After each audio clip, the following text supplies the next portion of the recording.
આજરોજ તારીખ 7 એપ્રિલના રોજ મુખ્ય જિલ્લા આરોગ્ય અધિકારી ડૉક્ટર મિતેશ ભંડેરી અને આરસીએચઓ ડૉક્ટર દિનેશ પટેલ તેમજ તાલુકાના તાલુકા ઓફિસર ડૉક્ટર દિનેશ સુતરિયા તેમજ કિડાણાની પીએચસીના મેડિકલ ઓફિસર ડૉક્ટર મયુર ખાંટના માર્ગદર્શન હેઠળ કિડાણા પીએચસીના પોદાર શાળા ખાતે વિશ્વ આરોગ્ય દિવસની ઉજવણી કરવામાં આવી.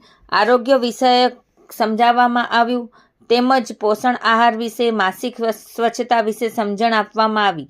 વિશ્વ આરોગ્ય દિવસની ઉજવણીના ભાગરૂપે હીટવેવ વિશે સમજાવવામાં આવ્યું અને તંદુરસ્ત જીવન જીવવા માટે દરરોજની જીવનશૈલી વિશે આરોગ્યને લગતી તમામ માહિતીઓ આપવામાં આવી તેમજ એચપીવી વેક્સિન વિશે પણ જાણકારી આપવામાં આવી. આરોગ્ય દિવસની થીમ આરોગ્ય માટે એકતા વિજ્ઞાન સાથે ઊભા રહો વિશે પણ સંદેશ અને સમજણ આપવામાં આવી. ટીએચવી ચેતનાબેન જોશી, રૂરલ આરબીએસકે ટીમના doctor Rohit Pithiya, doctor સ્વાતિબેન, adolescent health councillor Alpa Marwada તેમજ એમપીએચએસ સિદ્ધરાજભાઈ સોલંકી હાજર રહ્યા હતા.